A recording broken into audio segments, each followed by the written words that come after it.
अस्सलाम वालेकुम स्टूडेंट्स। आज के लेक्चर में हम टॉपिक 8.7 पढ़ेंगे and that is evaporation. Okay, तो इवेपोरेशन भी एक प्रोसेस है कि जिसमें लिक्विड की सरफेस से लिक्विड का कुछ जो पोर्शन है वो वेपर्स में कन्वर्ट होना शुरू हो जाता है। लेकिन इसकी एक कंडीशन है कि इसमें आपको किसी भी लिक्विड को हीट अप नहीं करना पड़ता। तो इससे पहले हमने पढ़ा था बॉइलिंग। ठीक है, बॉइलिंग एक प्रोसेस था, वेपराइजेशन। तो इन दोनों एवेपोरेशन और बॉइलिंग का कंपैरिजन करते हैं कि में क्या डिफरेंस है। तो एवेपोरेशन के लिए कुछ कंडीशंस हैं कि एवेपोरेशन जो है इसमें क्या होगा कि लिक्विड की सरफेस से कुछ जो वेपर्स हैं वो गैस के स्टेट में कन्वर्ट हो जाएंगे। ठीक है, एक कंडीशन क्या कि लिक्विड की सरफेस से वेपर्स कन्वर्ट हो रहे हैं, और दूसरा ये तमाम टेम्परेचर पे होता है एवेपोरेशन। ठीक है, इसके लिए कोई टेम्परेचर स्पेसिफिक नहीं है, 10, 20 या 50, तो कोई टेम्परेचर स्पेसिफिक नहीं है, तमाम टेम्परेचर पे एवेपोरेशन का प्रोसेस होता रहता है। जबकि बॉइलिंग क्या था कि एक फिक्स टेम्परेचर पे जब आप हीट प्रोवाइड करते हैं किसी भी लिक्विड को, तो थ्रू आउट द लिक्विड, ठीक है, लिक्विड की सरफेस से नहीं, पूरे लिक्विड में से कुछ जो पार्टिकल्स हैं लिक्विड के वो वेपर्स में कन्वर्ट होना शुरू हो जाते हैं। ठीक है, और यहाँ पे एक स्पेसिफाई कर दिया गया कि टेम्परेचर एक फिक्स टेम्परेचर होगा जिस पे कोई भी चीज़ बॉयल होगी। जिस तरह पानी का जो बॉइलिंग पॉइंट है वो होता है 100 डिग्री सेल्सियस। इसी तरह अगर मर्क्यूरी को देखा जाए तो मर्क्यूरी भी एक लिक्विड है, तो मर्क्यूरी 357 डिग्री सेल्सियस पे बॉयल होना शुरू हो जाता है। ठीक है, तो यहाँ पे एक्चुअली बॉइलिंग में क्या था कि आपने हीट प्रोवाइड की थी, और हीट की वजह से क्या हुआ था कि उसके जो पार्टिकल्स थे लिक्विड के उनको एनर्जी मिली थी और वो वेपर्स में कन्वर्ट होना शुरू हो जाते हैं।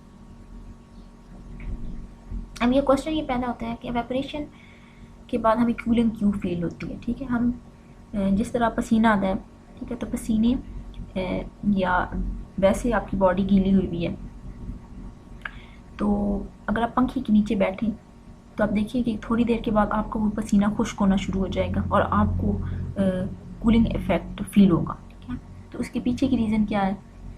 तो एक्चुअली होता यूँ है कि जो लिक्विड की सरफेस पे इलेक्ट्रॉन्स जो मोलिक्यूल्स होते हैं, ठीक है, जो पार्टिकल्स है, जो मोलिक्यूल्स मौजूद होते हैं जिनकी एनर्जी ज़्यादा होती है, वो क्या होते हैं, वो स्कैप आउट हो जाते हैं, इर्द गिर्द फिज़ा में छोड़ जाते हैं, उस लिक्विड की सरफेस को छोड़ के उड़ जाते हैं। ठीक है, वेपर्स में कन्वर्ट हो जाते हैं। तो बाकी जो लिक्विड में मौजूद मोलिक्यूल्स होंगी उनकी एनर्जी, काइनेटिक एनर्जी बहुत कम रह जाती है, और काइनेटिक एनर्जी को हम टेम्परेचर के साथ रिलेट करते हैं। ठीक है, किसी भी बॉडी के टेम्परेचर को हम डिफाइन करते हैं कि जो एवरेज काइनेटिक एनर्जी है उससे मोलिक्यूल्स उसका नाम देते हैं उस बॉडी के टेम्परेचर का।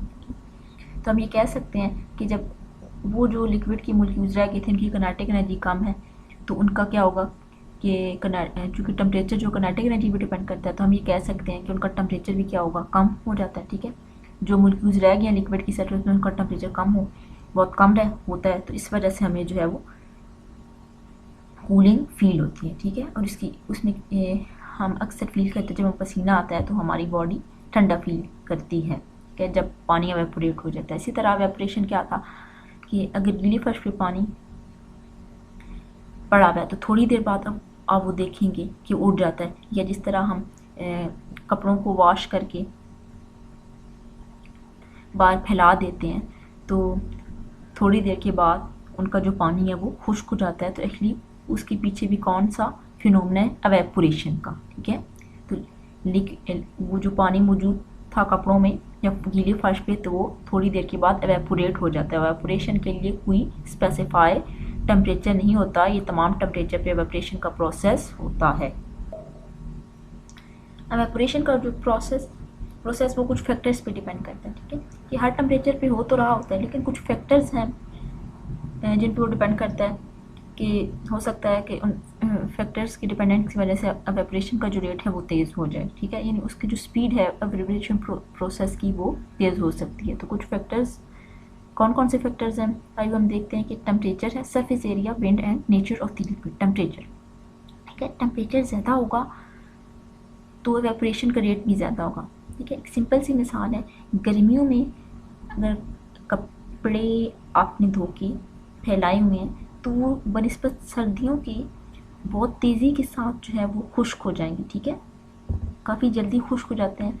या पानी आप देखते हैं गर्मियों में फर्श पे पानी अपने गिरा हुआ है तो थोड़ी देर के बाद बहुत जल्दी पानी जो है वो वहाँ से गायब हो जाएगा, ठीक है, एवेपोरेट हो जाएगा। तो यहाँ पे टेम्परेचर भी डिपेंड करता है कि टेम्परेचर अगर ज़्यादा होगा तो लिक्विड के मोलिक्यूल्स को ज़्यादा एनर्जी मिलेगी और जल्दी से जो स्कैप हो जाएंगे, ठीक है, एनवायरनमेंट से जब वो हीट को एब्जॉर्ब करेंगे।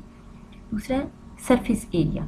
सरफेस एरिया यानी जिस भी कंटेनर में कोई लिक्विड पड़ा हुआ होता है तो उसका एरिया कितना बड़ा है, कितना ज़्यादा है।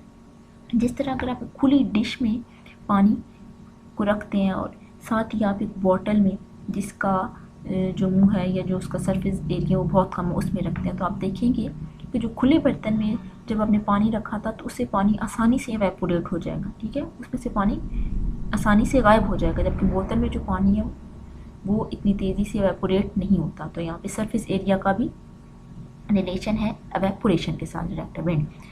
अब इर्द गिर्द की हवा अगर तेज़ी के साथ चल रही होगी तो वो जल्दी से मॉलिक्यूल्स को दूर दूर ले जाने का बायस बनेगी, ठीक है, तो इससे एवेपोरेशन का रेट भी तेज़ होता है। फिर आगे nature of liquid. Nature of liquid का ये मतलब है कि हर लिक्विड की अपनी एक प्रॉपर्टी होती है, ठीक है, उसकी अपनी एक नेचर होती है। कुछ ऐसे लिक्विड्स होंगे जो कि बहुत तेज़ी से एवेपोरेट हो जाते हैं, कुछ जो है वो काफ़ी देर लगाते हैं एवेपोरेट होने में। जिस तरह स्पिरिट को अगर आप अपनी हथेली पे रखें तो आप देखेंगे कि वो बहुत जल्दी एवेपोरेट हो जाता है एज़ कम्पेयर टू वाटर और एनी अदर लिक्विड। नेक्स्ट है थर्मल एक्सपेंशन।